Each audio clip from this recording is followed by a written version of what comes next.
too dark. Really? West Ham Fan TV. I'm outside the London Stadium with Kurt. Kurt, mate, you look very angry, very pissed off, and I don't blame you, mate. 3-0 loss at home to Brighton. Go on, mate. What's your thoughts? That's fucking disgusting. I don't even know what to say about it, mate. The selection, you couldn't have chose a better selection with the players that we had available.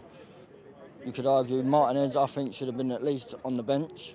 Bring him in. He's got a good goal-scoring record at the minute. Hungry, young, he would have been up for that sort of game. I think even Noble would have been decent for that sort of game. Someone to get hold of that sort of game. Do you know what I mean?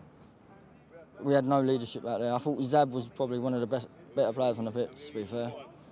I don't even know what else to say. I mean, 1-0 down, you know, and then, you know, we sort of got back into the game. Well, I say we created chances. We was on the attack, but we didn't have many chances, did we? No. It looked like pre-season. It looked like there was a strolling about. They didn't want it. They didn't play wide enough either. They was too narrow, and that's why Brighton closed them down easy, and then just countered us. Brighton were very well organised today. You know, they come here for a point. They come here for a point. Personally, I think they come here for a point, and you know they went 1-0 up, then they defended. You know, they soaked it all up, and then they caught us. They caught us just before half time. And when you go 2-0 up in the Premier League, you know you take your chances. That's what happens. Yeah, I absolutely agree with you, mate. All credit to Brighton. They did do well, but I think with the way we played, we made them look better. In a way, but they did absolutely bring it to us today. They wanted every ball. They was first to everything. We were slow. It looked like we didn't want it.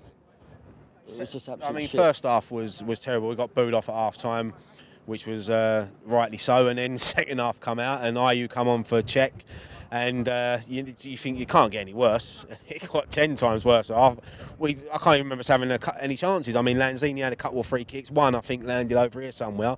You know, in Essex. Yeah, it's probably hit my window in my house, but.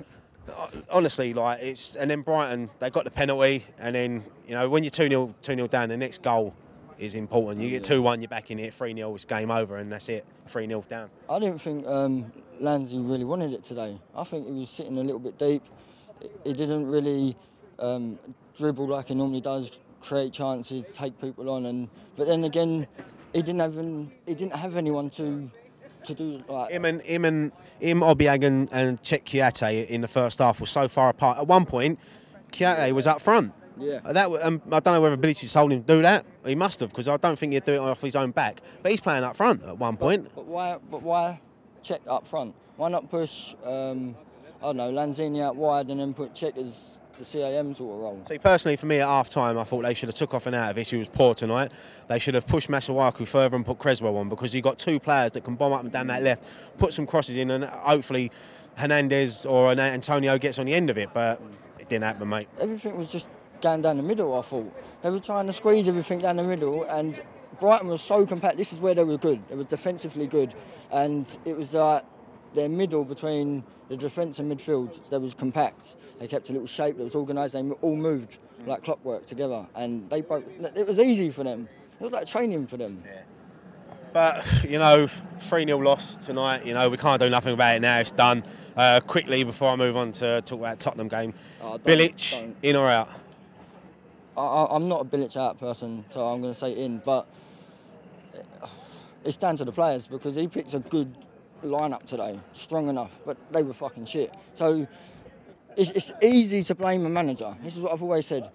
The managers get criticised so much. It's like when a team concedes, it's easy to criticise the goalkeeper because he's conceded. But unfortunately, in this game, you can't sack 25 players, can you? So no, you can't. Something needs to change at this club, because something's not right there. Whether it's Bilic, yes, it is. But quickly move on to Wednesday night. Tottenham in the cup, big game. You know, we've got to perform better than that, haven't we? Because Tottenham's second string would beat us tonight. Well, one thing I have to say, we're going to Wembley. Right? We've got to treat it as a cup final. Tottenham fans have been saying for years, every time we play them, that it's our cup final. We've got to treat this one like a cup final. Now we're at Wembley. Tottenham aren't really used to a big pitch yet. We should be. We've had a season in this. They've had little bits of Europe last year and a couple of home games A few weeks ago, they come here and destroyed us on this pitch. Well, I know it's 3-2 in the end, but look, you know, we always get up for it for Tottenham. So we need Noble on the pitch. I'll tell you what we need, Maiga. We need Maiga back to get the winner like he did last time. But look, Kurt, mate, good to see you, mate. Sweet, mate. Take care, mate. And you. Sweet.